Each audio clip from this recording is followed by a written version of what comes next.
And Dot, would you like to start us off by telling us a bit more about your class? Who typically enrolls and what does it cover?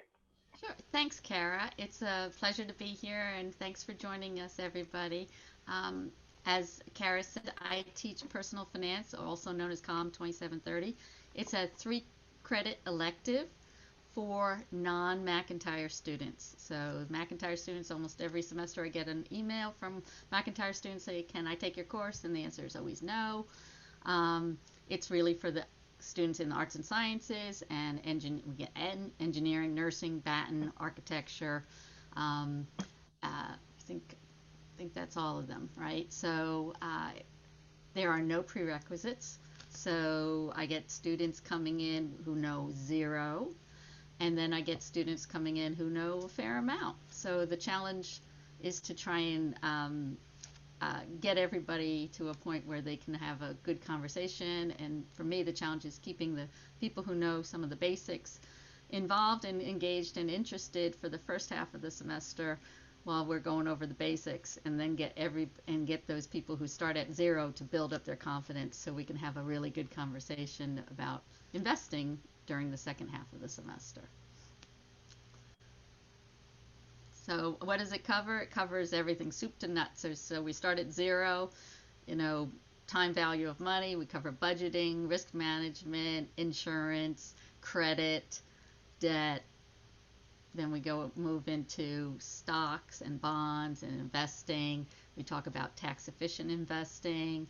We talk about employee benefits, which is a big deal. A lot of people don't realize how much employee benefits add to their total, or contribute to their total compensation package, and they don't always make the maximum, the optimal use of those benefits that are available. So we try and educate the students on that. Thanks so much. One of the pieces of the title we had when we sent out this event was financial well-being, and this is a buzzword I often hear around discussions of personal finance, but something that I understand generally, and maybe some of our audience understands generally, but less specifically. Can you tell us a little bit more about what you mean by financial well-being and why is this so important? Yeah, so I just explained some of the topics we talk about, but the focus is to help students achieve financial well-being.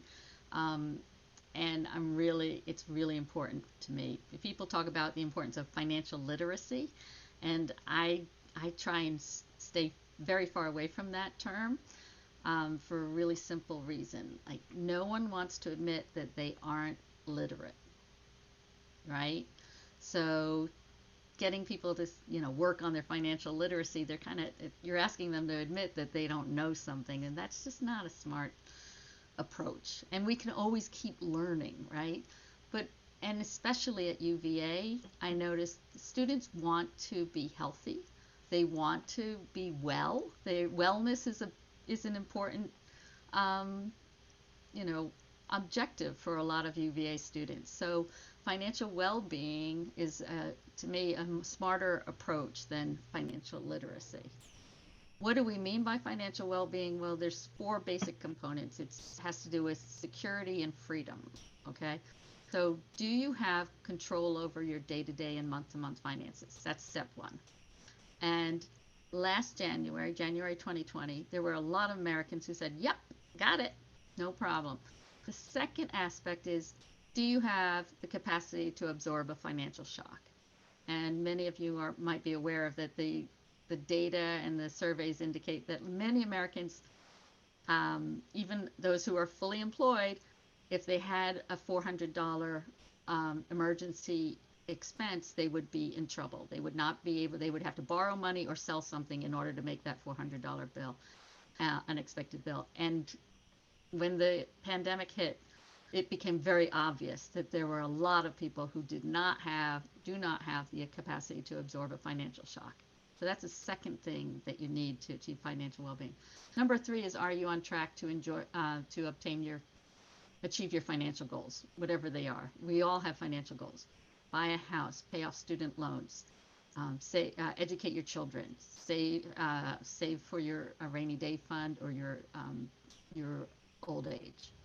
So many of us have, we really have multiple financial goals. So are you on track to meet those? And the last aspect of financial well-being is, do you have the freedom to make decisions, the financial freedom to make decisions that allow you to enjoy life? So it's very interesting, that last one. A few years ago, I was talking to a colleague at McIntire, and I was showing him this slide that I use in class explaining financial well-being. And he said, he read number 1, 2, and 3. He said, yeah, yeah, yeah. And they got to number 4. He said, oh, yeah, if you have number 1, 2, and 3, then you have 4. And I thought, do you? He did. He had a job he loved. It was a very stable job. And he had 1, 2, 3, and 4. But I went home thinking really hard about what he had said. And I thought, yeah, he does. But I also know people who have 1, 2, and 3, but don't have number 4. They're stuck in a job. They're maybe at their peak earning years, but they're in a job that is draining them and stressing them out.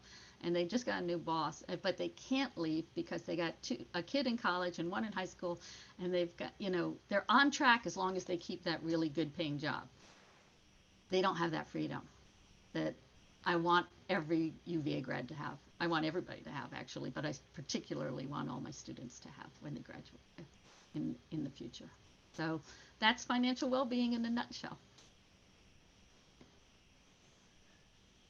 Thanks for covering that a bit more. And I think that probably provides a good grounding for the rest of the conversation tonight and gets us started on thinking for each of us, what is it that our goals are? Where are we in this process? Do we feel that we're healthy financially? And I was hoping that next we could talk a bit more about so I was going to go down a checklist of kind of the key pieces of personal finance and trying to check in on kind of like what are those key concepts and what should I look at, and what are the biggest lessons for me to take away from this conversation tonight? Do you have any thoughts on that? Sure. Really, in terms of concepts that I focus on with my students, and I encourage them, personal finance, it's personal. So what's the right thing? The best option for me may not be the best option for you. But there are certain things we should always consider when we're looking at decisions. And number 1 is opportunity cost. Okay? Every decision we make has an opportunity cost. If you choose to spend your money here or take this job, you can't spend your money here or take that job. Like you're giving something up every time you make a decision. And the question is, what are you giving up?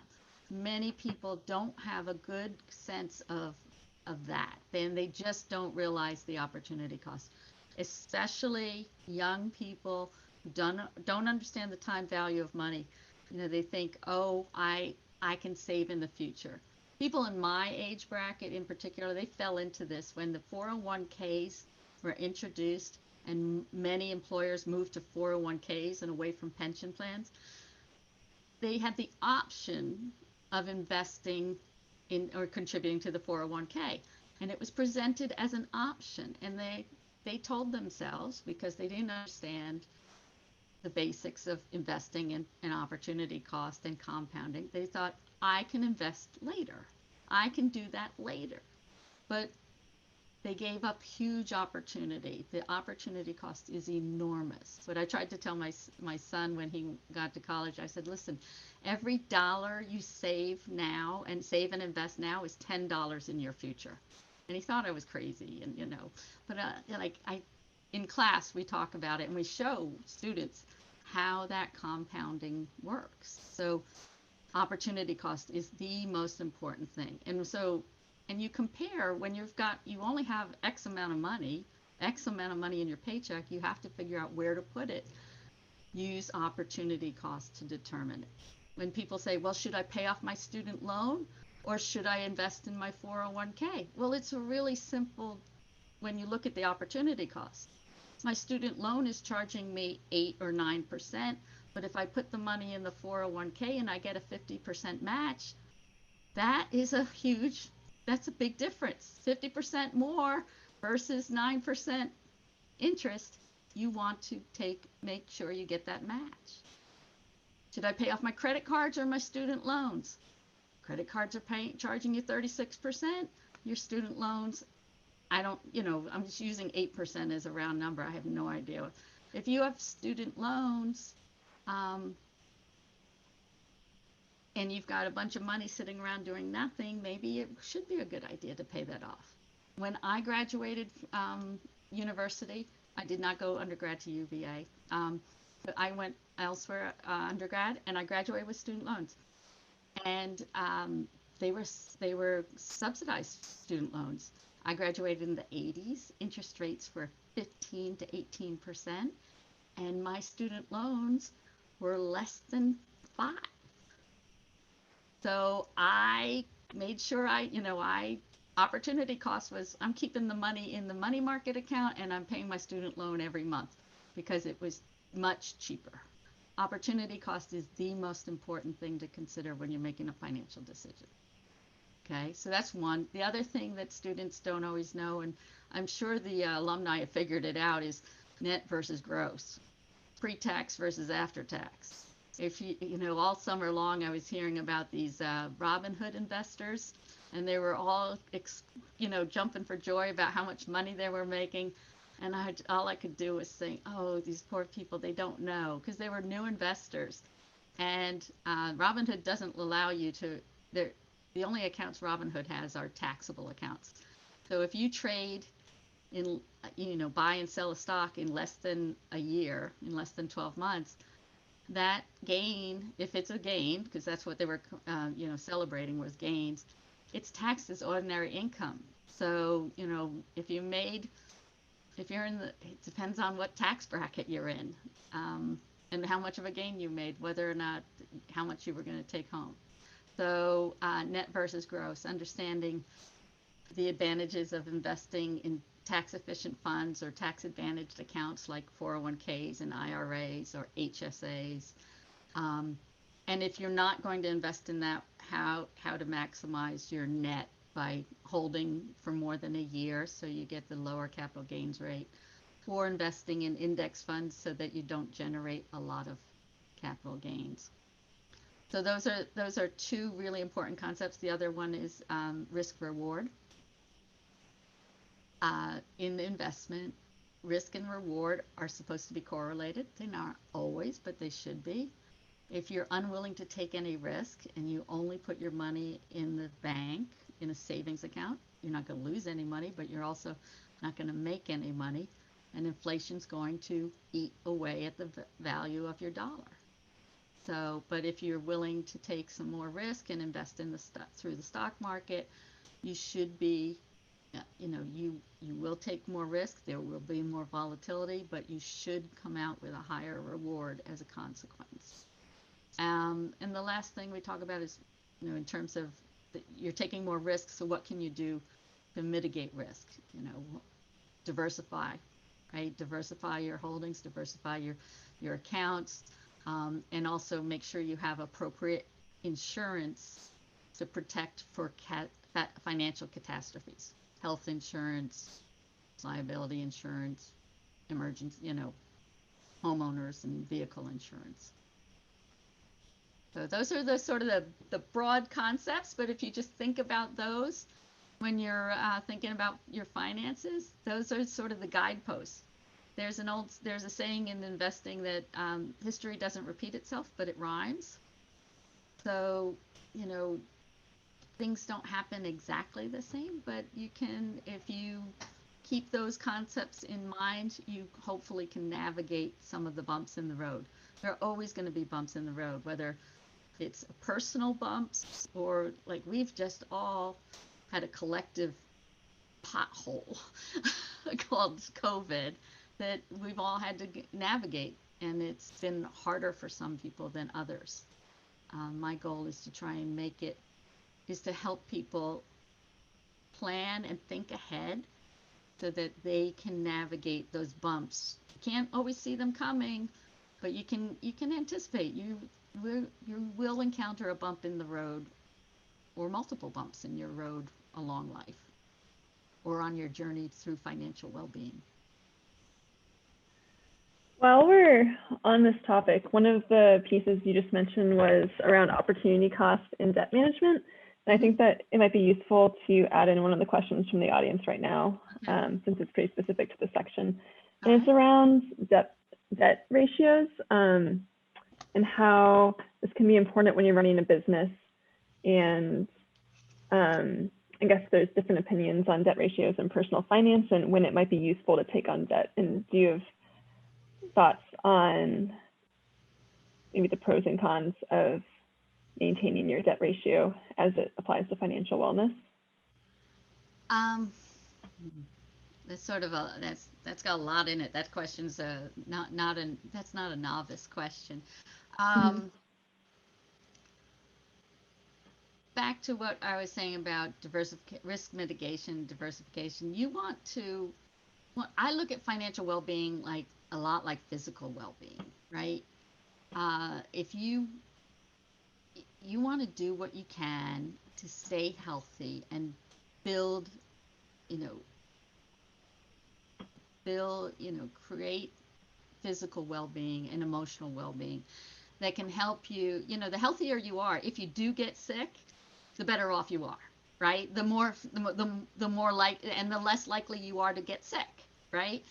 So when we talk, we talk about physical health in class. I talk about, okay, so how do you measure your physical health? How's your cardio? How's your strength? How's your flexibility? Well, if you're looking at your financial health, it's the same thing. How's your strength? What's your balance sheet look like? Your debt ratio. What's your flexibility? How much liquidity do you have in that balance sheet? So there are a lot of real estate investors. They have what looks like a very healthy balance sheet, but real estate's not very liquid, so they might not have as much flexibility as somebody else. So think about it in terms of how healthy am I? What is my picture? What does my financial health look like? Do I have strength? Do I have flexibility? Do I have what I need for endurance? Do I have it? My family lives to 95 and I'm going to live to 95, I got to build a portfolio and a financial plan that's going to endure, right? I hope that's sort of a way of dancing around, but that question's very specific. But depending on what you're trying to achieve, you want to build a financial profile that's going to help you. Like this person's a business owner, they've got more challenges, or different challenges than someone who's an employee somewhere else.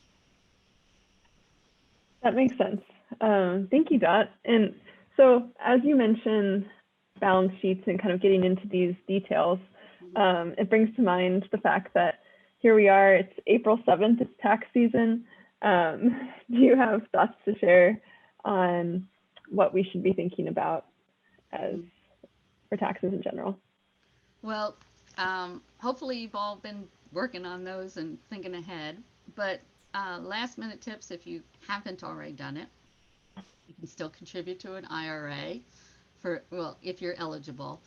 And a lot of people say Roth IRA or regular IRA, and it depends on your tax situation. What's your marginal tax rate? Again, that opportunity cost. But I will say that many people recognize that if you look at tax rates, U.S. tax rates right now relative to history, they're very low. Okay, and since the current tax laws were passed in 2017, people in high tax brackets, to the extent they've been able to, have been moving money into Roth IRAs because they recognize that those tax rates were very low and not likely sustainable. So if you qualify for a Roth IRA, it's probably a really smart thing to do. Okay. Another thing that a lot of people, some people don't recognize, and maybe this audience does, but not everyone is aware. If you if you have a high deductible health plan that has a health savings account, is eligible for or matched with an HSA, it really pays. It's an HSA, health savings accounts are like my favorite tax advantaged account. They're better than Roths because you get to write the money. You actually get to deduct it from your taxes, even if you write the check. So a few years ago, my older sister retired early, and she had an HSA through her employer, and then she left, and she had her own health insurance plan. And she thought she could no longer contribute to the HSA. I said, "Oh no, it's like an IRA. You just write a check, and you get to deduct it off your taxes." And she said, "Are you kidding me?" I had no idea. And she was so happy, and I was so happy I could help her. So you can still make contributions to your health savings account up until you file your taxes, even if you do not use payroll deduction. So if you're in that kind of situation, I highly recommend you do that. Here's another tip. This may or may not work for any of the people on the call, but so I told you HSAs are my favorite. Or if you are, there is a very special little scenario that works really well. If you are under 26, okay, and you are on your parents' health insurance plan, or you are a parent and your young adult child is on your health insurance plan, and you have a high deductible health plan that is HSA eligible, that child who is not a tax dependent, right? Maybe they're paying their way through college through student loans, okay, or grants or other things, scholarships, etc. If they're not a tax dependent, they get to set up their own HSA. All right. And the best part is, because they're covered on a family plan, they get to put for 2021, it's $7,200 into the HSA pre-tax. It's a tax deduction. So it's an enormous tax break. So what I tell students do, if they can, if their parents have a high deductible health plan, ask their employers to compensate them for staying on to adjust their compensation based on the fact that they're staying on their parents' health insurance plan. So it saves the employer some money. They split it. So the student can get, or the graduate, I should say, get like $5,000 to $6,000 extra in either a bonus or salary, and they take that money and they put it in the HSA, and you won't have to pay taxes on it, and it grows tax-free. So that's like my top tip for young grads. Like, try and negotiate a higher starting salary and stay on your parents' plan, and take the extra money and put it in your HSA. Because if you just take the employer's HSA, their plan, you can only put half as much money in it. And remember, the compounding makes a huge difference. So if you have questions on that, go ahead, because I really talked through it very fast, and it could be a little confusing. So if anybody wants to know more about that, go ahead and ask away. To start us off on that topic, I was hoping you could tell us a little bit about how an HSA works in general. So it sounds like both a Roth IRA and an HSA could be a tax efficient way or a place to put your money, but is it a true statement that they would grow at different rates? They might have different purposes besides that. So that's a great question. So they're both going to depend on how you invest them, how they grow, but they're both tax advantaged vehicles. And some people talk about HSAs as being super Roths. Okay, the advantage of a Roth is when you put the money in, if you leave it there for 5 years and you wait until age 59 and a half to take it out, you pay no federal taxes on any of the money you take out. The disadvantage is you have to pay taxes on the money before you put it in. Okay, so you put, right now this year for a young grad, it would be $6,000. Okay, they'd have to pay the taxes on the $6,000 on their income taxes, assuming they earned this money, and you have to earn $6,000 to contribute it. Okay, so you have to pay your income taxes and the FICA taxes, and then you put the money in. And as long as you sit there and then years from now, you're going to pull it out, it's federally tax free. The HSA, the health savings account, is, they call it a super Roth, because when you put the money in, you actually get to write it off on your taxes. So it lowers your taxes now. So in that way, it's like a regular IRA. It has the advantage, a regular IRA, you take the money, it's a tax deduction, but you have to pay taxes when you take it out. So the HSA combines the best part of the Roth, meaning you can take the money out tax-free, with the best part of the traditional, meaning you get to write the tax deduction now. You get to take the money out as soon as you make the contribution. You get to use it for any qualified medical expense. What I tell people to do is, yes, you can do that. That's not the optimal use. Lots of HR people, like HR departments, explain to employees, oh, it's a reimbursement account. You can use it to reimburse yourself for medical expenses tax-free. And yes, that's true. But it's also a hugely beneficial wealth accumulation vehicle. So you put money in, it grows tax-free.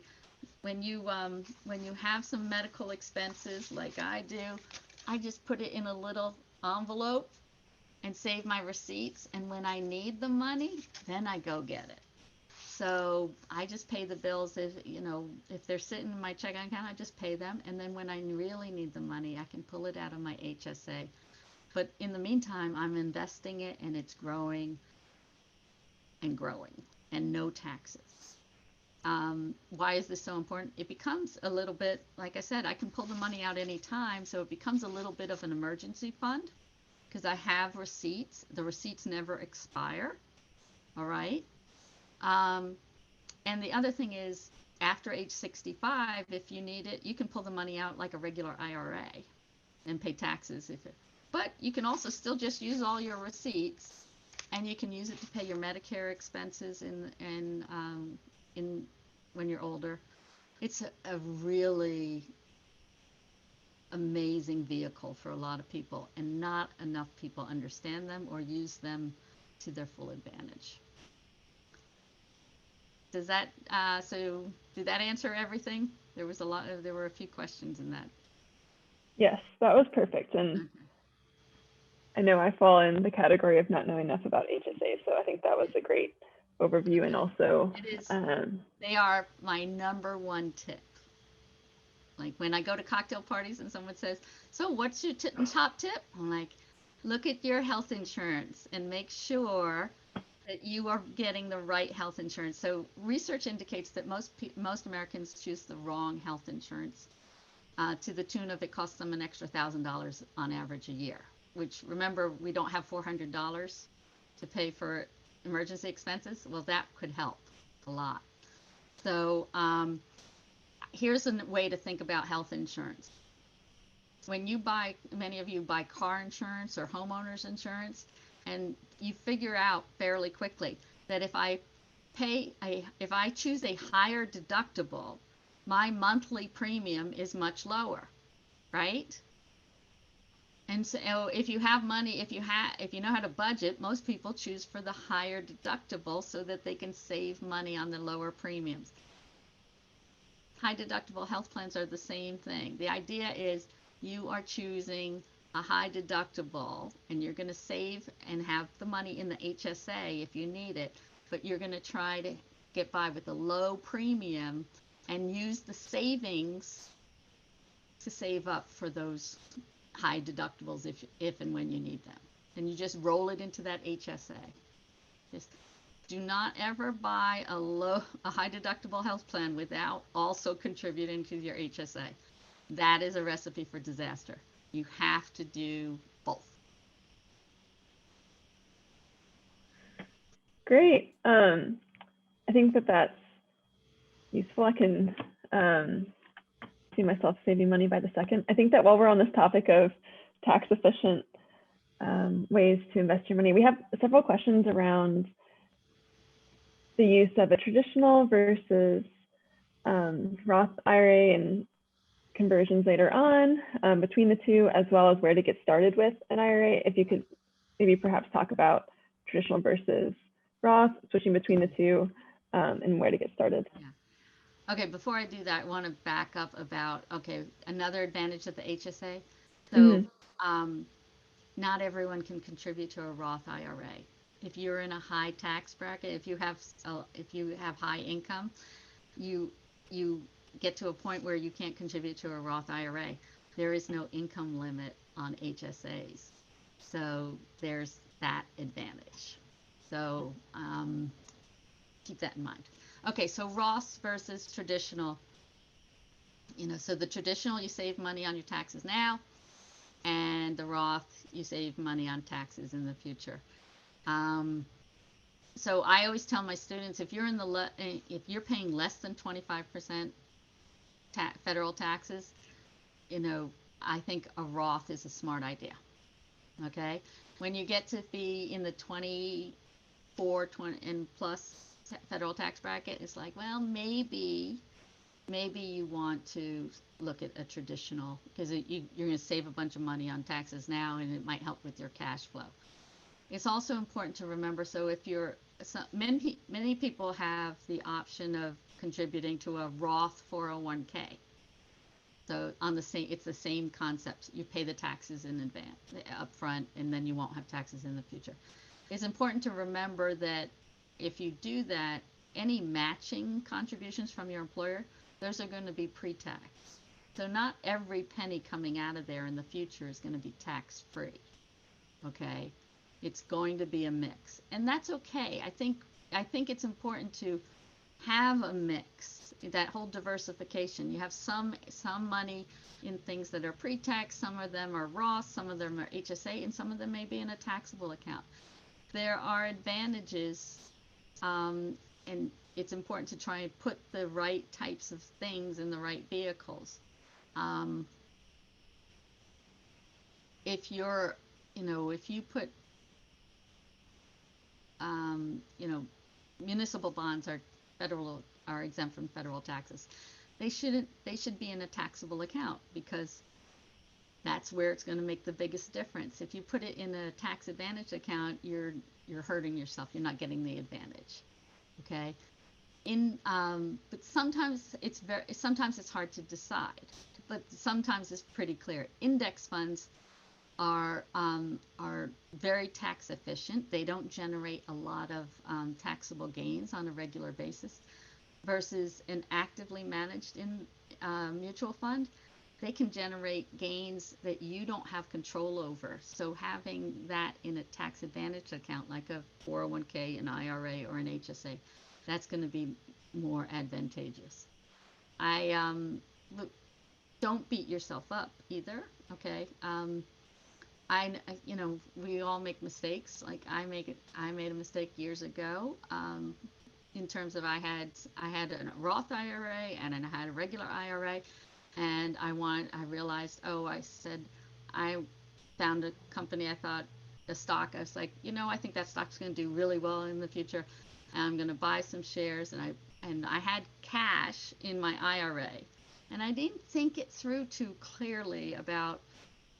I just was like, well, I have cash in my IRA, I'll buy it there.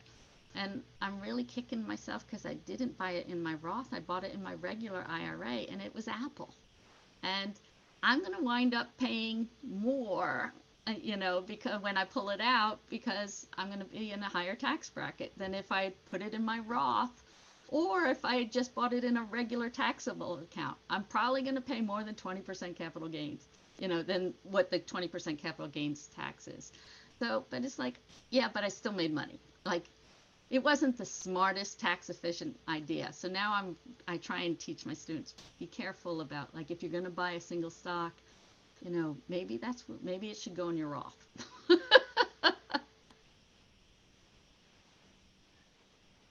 How have you gone about this journey of personal finance yourself? Do you recommend that your students do reading and talk to people on their own? At what point do you go to an advisor?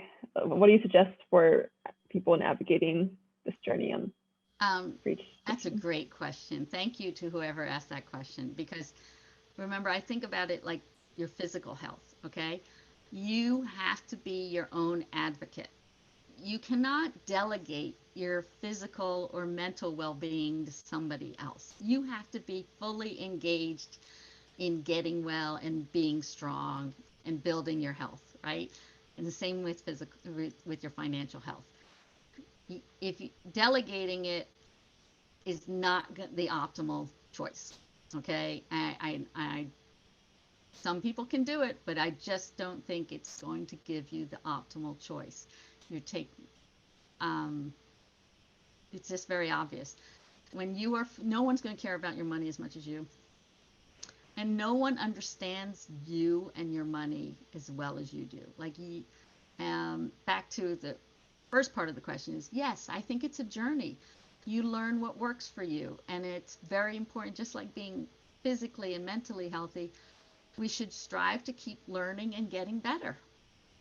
And so you don't have to spend a lot of time on it, but a little bit of time, read the paper, read Barron's. You don't have to spend hours and hours and hours or stress over it, but you should, just like with physical health, you can get a lot of the benefits from just eating right, diet and exercise. And you can do the same with your financial health. You can get most of the benefits by just building yourself a smart budget and plan and executing on it. So at times, I think it's maybe helpful when you run into certain situations. You might encounter a situation where, like, oh, I could really use some help. And you can find somebody who can give you, just like we would go to a therapist or go to a trainer or go to PT, when we're like, I need help right now. You can seek help, but I don't think you need to have you don't I don't think it is imperative to pay a financial advisor all the time. I think if you are so inclined and you're smart enough to have graduated from UVA, you can do a lot of this on your own and then seek professional help when it's appropriate. I think that's a really helpful parallel between your physical well-being and your financial well-being, and similar to how there might be times in life when it's more of something that you do personally versus asking for help that applies to finances as well. And I think that's a good, memorable metaphor. Do you think that we should be thinking about financial planning and getting ready for on the road differently as we move out of this pandemic setting, or how does the current situation with COVID-19 shape how you think about planning for the future? I apologize, but the sound cut out just a little bit during your question. So could you start the question again? Sure. I was thinking about, we've been talking about this journey towards personal finance, and I was curious how COVID-19 shapes your view on planning for the future.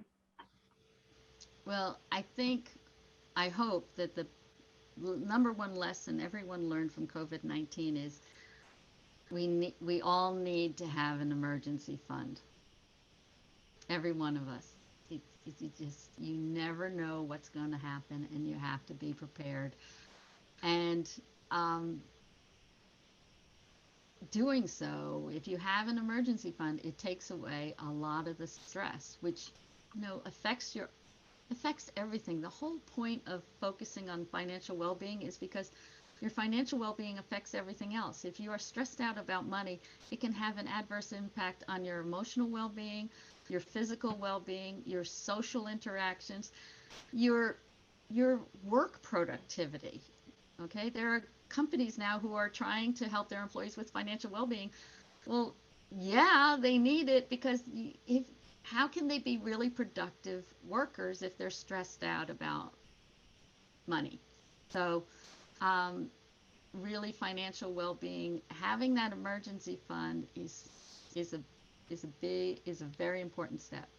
Very important step. And I'm hoping the pandemic made that so obvious to people. Like, nobody in 2019, nobody saw this coming. Okay, nobody was preparing for 2020 in 2019. But there are people who had built a their financial their portfolio and their balance sheet and their financial plan to withstand challenges. And 2020 has been a big challenge for a lot of people. So that's my hope. For me, it wasn't the biggest thing was how surprising it recovered. Like how surprisingly quickly the financial assets recovered for many things. And I wonder. I'm for quite some time I was like, I just don't trust it. Mostly because mostly I'm very concerned. I'm still concerned about the fact that there have been so many deferments, mortgage deferments, rent deferments, student loan deferments. That's a big bill coming due for a lot of people, and it also means that the people on the receiving end of that are didn't get their cash. So there was a lot of bankruptcy filings, a lot of bankruptcy restructuring. I mean, there was a lot of work going on in the bankruptcy world and in that whole area. And it's not clear if we're out of the woods yet, how that's going to work out. So stay tuned. We've also been spending a lot more time at home, and real estate has been surging. What advice do you have regarding renting versus buying, and for young alumni who might be thinking about purchasing a home? Okay, thanks. Great. Yeah. Well, remember that opportunity cost. So there are calculators online that can help you compare rent versus buy and help you actually figure out the financial opportunity cost. But here's what I try and tell my students. So residential real estate can be a really good inflation hedge, and more people are talking about they're worried about inflation heating up. So, but so residential real estate has that advantage. Okay, it was a great investment and a tax deduction for people like my parents. Okay, who did not have access to a 401k. When my dad started work, there was no such thing as a 401k, but there was this great tax deduction if you bought a home. And so they bought homes, right? And so when he retired, he had a small portfolio, he had a good pension, and he had a fully paid off house that he could sell in a very expensive part of the country and move to a much less expensive house in the smaller, less expensive part of the country. So that was a great investment for him. But today's young people, if you have access to a 401k, you get the exact same, a very comparable tax deduction, okay, by investing in the 401k. And here's the thing, residential real estate, the average long-term return on residential real estate averages is 4%, versus in the U.S. stock market is 8 to 12%, okay? So what helps residential real estate is by getting the mortgage. So it bumps it up, it doubles the return. You get you get about an 8% return. The other problem with residential real estate is, the transaction costs are really high. Plus you have to maintain it. You have to pay for insurance, you have to pay for paint, you take care of the yard, et cetera, et cetera. There's a lot of cost associated with residential real estate. It's great if you're going to be there for a while. You're settled down, you're married, you're going to have kids are going to go to school there. Wonderful, okay? Because, like I said, it's an inflation hedge, and you kind of know you can get okay. That's what the payment's going to be, but you do have these other maintenance things that are going to add in, right? Last year I had to have 2 trees taken down in my house near my house in Charlottesville. It was $2,500 per tree, and that was a bargain. So that's a lot. So my 401k, I just put the money in, and there are like no expenses attached to it. So I really encourage young people, max out that 401k and then worry about a house farther down the road. It's not the same. Residential real estate is not the same. Um, the opportunity cost is not as, comparing 401k to residential real estate, not as good, in my opinion. That's a great. What? I say thanks for grounding that in some of the concepts we discussed earlier, and I think that that's a good comparison of the benefits and trade-offs, as we spent a lot of time sitting at home thinking about our current situation as well as our finances. And if I may, so real estate's been surging, right? Everybody's looking at real estate. I overheard an interview this week where they were saying the banks are being very tight. They're looking for excellent credit scores because people are like concerned, are we looking at another bubble?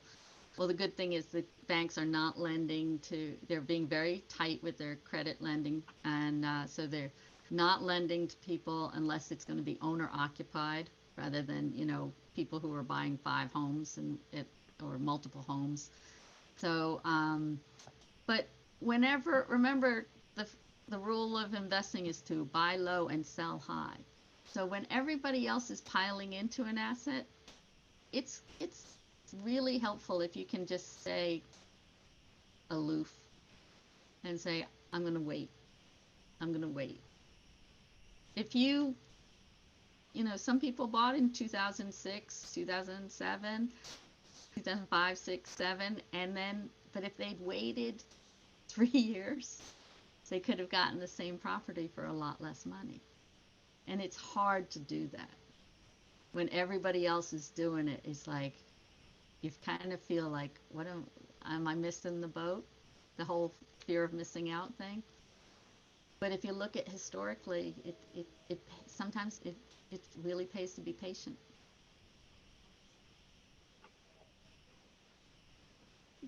Thanks so much, Dot. I want to draw attention to the fact that we have about 9 minutes left and put out a call. Feel free to raise your hand if you have a question or put it in the chat box. Hongwoo, I see that you have your hand raised. Would you like to ask a question? Yes, can you hear me? Yes. Awesome. So thank you, Professor Kelly, for hosting this event. This is great. My question is actually tied to what you said a minute ago. So from an individual investor's perspective, how do we think about this long-term like a theory of investment, like historically it's like this versus some of the short-term like trend that you don't know if it's a sea change or it's just a fad. Like for example, real estate market is really hot. We know like there are a lot of institutional investors are now using algorithm to do real estate investment. Well, it's like the question is more like, when do we know like the historical trend will actually be impacted by some sea change tide versus like the historical trend would still hold into the future? That's a really interesting and astute question. So when do you know? Well, I'm not sure you can know, but I think it's important to look at the historical trend and also think you're investing for the future. You're not investing based on the historical. You're not investing in the past. You're investing in the future. But it helps to put things in context. Okay, so one of the things that investors often look at is they talk about bubbles, right? And if you understand investment history, you'll see that there have been bubbles throughout history. So this the tulip mania in the 1500s, I think it was. Tulip bulbs were the first financial bubble. People were mortgaging their homes to buy a tulip bulb. And you have to think about, like, does that make sense? You really have to put it in context. Does this make sense? The .com bubble, more recently, the housing bubble. If you look at these bubbles, you can see the line on the asset prices that I tell my students, whenever you see a graph that has that kind of a slope, be worried, okay? Just be really worried. Those are that it doesn't end well. And sure enough, one year I was teaching and Bitcoin had the exact same line as tulips, as the .com and then the housing bubble. And sure enough, a month later, it was down like this. So it helps, like I said, they say history doesn't repeat itself, but it does rhyme. So look for analogies, look for things that, like, how does this fit? People like to say, oh, housing is rock solid. We just watched The Big Short, and housing is rock solid, but housing doesn't always go up. All right, you have to look beyond your own perspective and look past, and what has changed in housing versus pensions, like that change from pensions for employees to 401ks is a sea change, and trying to figure out how is that going to impact people and investments, etc., for a long time. I think it's really useful to think broadly like that.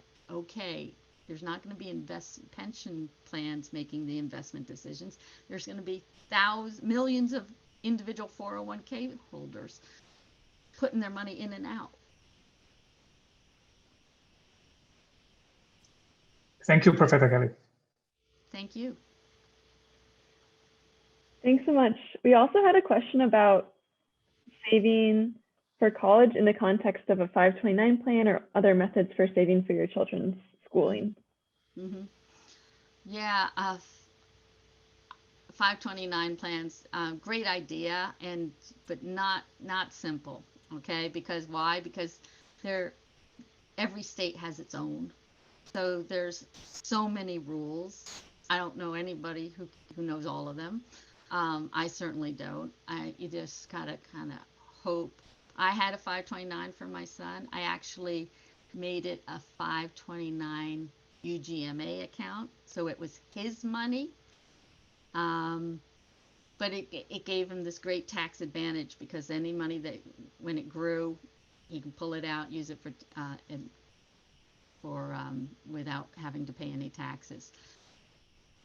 A lot of people, one of the things about 529s is it's in the name of the beneficiary. I'm sorry, the owner, not the beneficiary. So it may affect financial aid depending on whose name is on it, whose tax ID number is on it.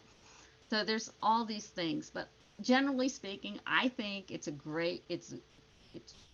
wonderful to be able to put the money in and let it grow tax-free.